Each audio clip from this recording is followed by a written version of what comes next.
Hello and welcome. This is Kevin, also known as AWOL, and this is me out at East Coast Park in Singapore making a bracelet. And yes, it's a little bit shaky. Bear with me. It's only shaky for about the first 3 minutes while I'm getting myself to understand how to best do this while we are out and about. This is kind of going back to my roots of being able to make bracelets outside, but filming it is something new. So it's taking a little bit of time to get that figured out. So the balance was way off. That clamp is what's holding my phone up above everything. And so I tried to use the clamp to stop the board from sliding. That didn't work out so well because everything was on the left-hand side, kept kind of going a little bit crazy. So yeah, it's kind of shaky, kind of bad. The lighting's great. Outdoors lighting. It was a kind of a partly cloudy day, and I was a little bit worried about it, but that seems to have worked out just fine. Kind of looks pretty cool. But yeah, for anybody who jumps ahead to 3 minutes, you're missing out on whatever I'm saying now. Not that I can think of anything really smart, but yeah, I'm imagining there's going to be some people who want to get away from this. So this is the same bracelet design that I came up with some 17 years ago and was one of my first videos. In fact, the only reason I made the YouTube channel was the video itself was too big, even though it was done on a camera that wasn't even 1080p. The video, it was, the file itself was so big I couldn't send it to my girlfriend. So we were looking for a way that I could upload it onto the internet and that way she could see it. And so I made this exact bracelet in stop motion photography. It wasn't even time lapse, it was stop motion. Every single time I tied a knot, I reached up and I clicked the thing on the camera to take a picture. And it looked really cool. I was really, impressed with the idea that I could do this. But back then I didn't know to put on notifications or check on it or anything else. I wasn't excited about YouTube at all at the time. Oh, there's a view. This is me showing you what's out there. There's all these ships around the beach area. I counted at least 50 of them. So it was really cool, but that's where I was hanging out. So now you can see more stable. It's balanced out. So yeah, I had no idea that my video was taking off. That I was getting lots of views and that people were interested and they wanted the pattern. So if you're still interested 17 years later, the pattern is now over on my website. You can check that out. And yeah, I'm sorry it took so long. I had actually considered making this video numerous times in the past, but never really got around to it. I don't know why. There was no particular reason not to. Yeah, I don't know. I don't know why I never really tried to once I started making videos to do this. I had other bracelet designs that are very similar. When I pulled this one up and made the pattern yesterday, I realized I probably hadn't done this yet. So yeah, so basically this whole video was shot at a picnic table. It's concrete. You can kind of see the top part of the table itself. They're really steady. It's really cool.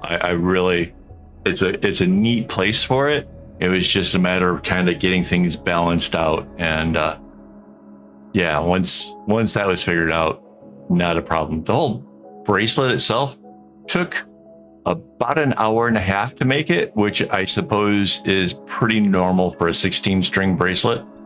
Yeah, you can still see there's still times where it wants to shift around a bit, but because the camera's clipped to the board, it keeps the board centered. But you can see it's still a thing. But yeah, I kind of like this idea of trying to show you guys some parts of Singapore. East Coast Park is fun because there's all the ships that are out there. It's because we're surrounded by other islands like Indonesia, it sort of makes the sea outside of Singapore kind of like a harbor. So a lot of ships stop here, get refueled, get more food for the crew, do whatever, and wait their orders for where they're going to go to next.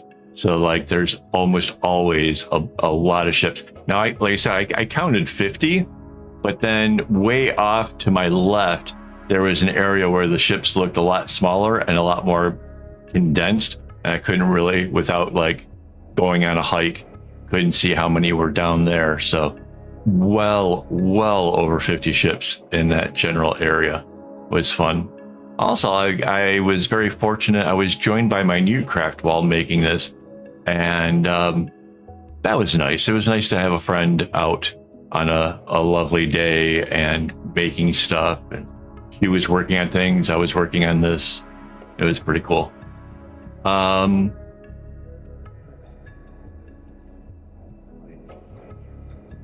Yeah, this is coming into like the halfway area.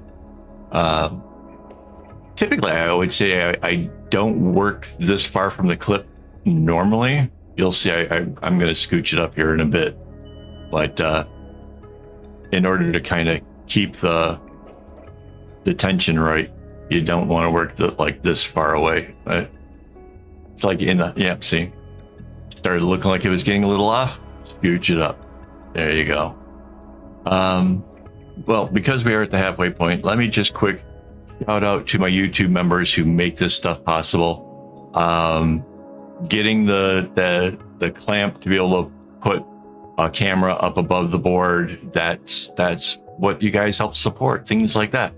So now we're gonna like show off different areas, and I've got like a new list of areas to go and check out and stuff.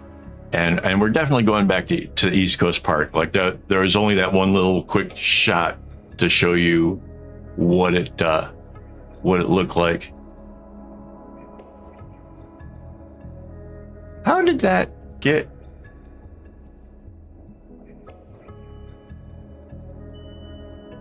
It's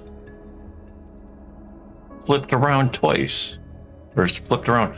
Oh, I remember. Okay, so when I was filming it, it turned this upside down. When I went and changed it back to right side up, it also kind of flipped it around. That clamp is still on the right hand side. It's just been flipped in a way so it doesn't look like that. Oh, that's hilarious. I didn't know this was in here, guys. This is a little new to me.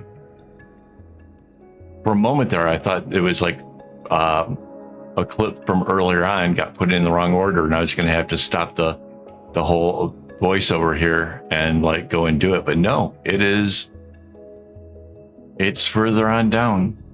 That's so weird. Wow. Oh, so by the way, the clipboard I'm using is technically a cutting board that I got while on a vacation.